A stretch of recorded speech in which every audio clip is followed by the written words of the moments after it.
This channel does not promote any violent, harmful, or illegal activities. All content provided by this channel is meant for an educational purpose only. তিনটে news room live শুরু করব আর শুরুতেই বাংলাদেশের কথা বলবো তার কারণ বাংলাদেশে যা ঘটছে তা তো না বললেই নয়। বাংলাদেশে 18 দিন হয়ে গেল যেখানে বিচারহীন অবস্থায় জেল মুক্তি পাননি এখনো সন্ন্যাসী, জেলেই বন্দী রয়েছেন তিনি।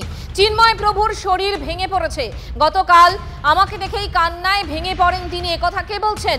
বলছেন TV9 বাংলাকে সন্ন্যাসীর করুণ অবস্থার কথা জানিয়েছেন চিন্ময় কৃষ্ণ প্রভুর আইনজীবী রবীন্দ্র ঘোষ।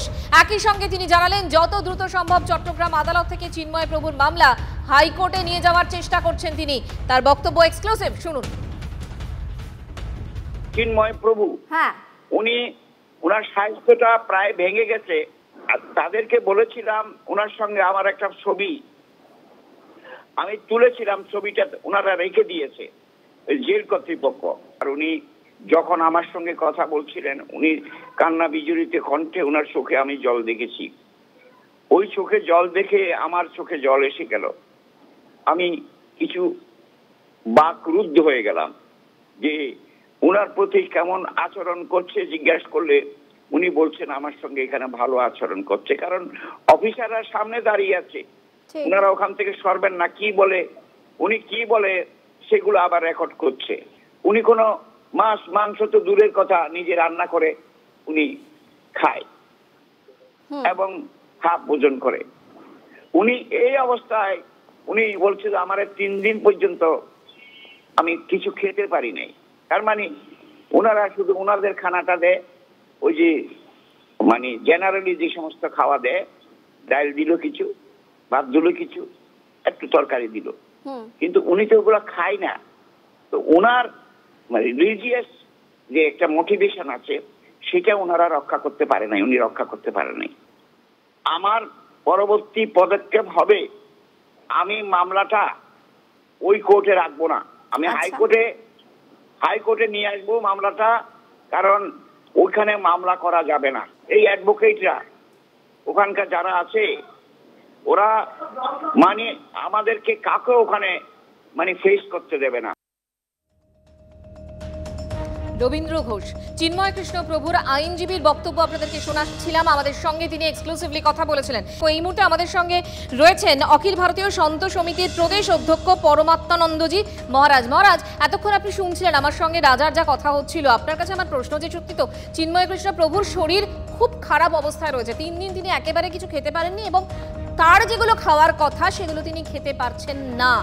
তিনি কেঁদে ফেলছেন, তিনি কবে বেরোবেন জেল থেকে সেটা বুঝতে পারছেন না। আপনারা কি সরব হবেন?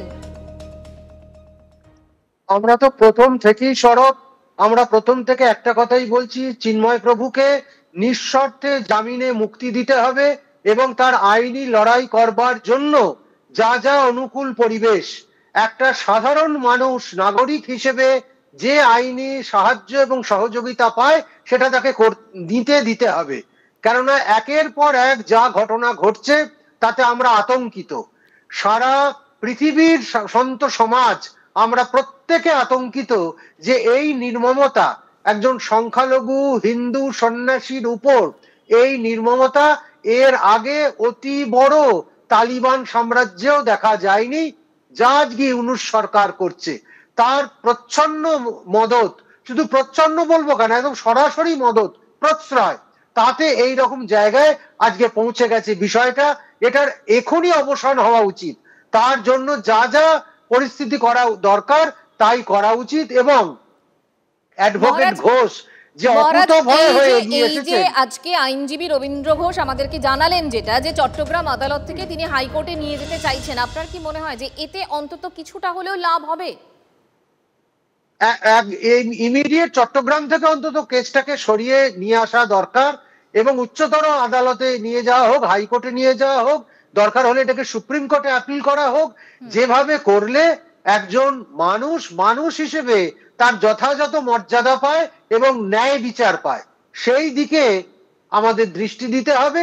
এবং আমি ইউনূস সরকারকে অনুরোধ জানাবো যে যেন এই নির্মমতা তিনি ত্যাগ করেন এবং সরাসরি সন্তদের যে যথাযথ যে আইনি কবচ বা আইনি যে অধিকার সেটাকে উনি নিশ্চিত করেন। মহারাজ, অনেক ধন্যবাদ আমাদের সঙ্গে কথা বলার জন্য। এই মুহূর্তে কলকাতা ইসকনের ভাইস প্রেসিডেন্ট রাধারমন দাসও আমাদের সঙ্গে রয়েছেন। রাধারমন বাবু, আমরা যেটা জানতে পারছি এবং আমরা উদ্বিগ্ন, চিন্ময় কৃষ্ণ প্রভু তার শরীর ভাঙছে, তিনি খুব খারাপ অবস্থায় জেলে রয়েছেন, 18 দিন বিচারহীন অবস্থায় জেলবন্দি তার অবস্থা রয়েছে, সেটা এখনো পর্যন্ত কাটার কোনো নামগন্ধ নেই। ইউনুস প্রশাসন একেবারে চুপ। হ্যাঁ, একটা খুব দুঃখের খবর আমরা পেলাম। আমরা শুনলাম কি মিস্টার ঘোষ যখন ওনার ওয়াকালতনামা সাইন করাতে গেছিলেন, তো উনি জানতে পারেন কি উনি ঘুমাতে পারছেন না, ওষুধ পাচ্ছেন না, ঠিকভাবে খাওয়া পাচ্ছেন না। তো এটা নিয়ে আমরা খুব চিন্তিত, দুঃখিত। অ্যাটলিস্ট আমরা এটা আশা করি কি ওনার মেডিসিন আর যে ওনার খাবার আছে, প্রসাদ আছে, উনি পান। কিন্তু এটা তো শুনে খুব খারাপ লাগছে।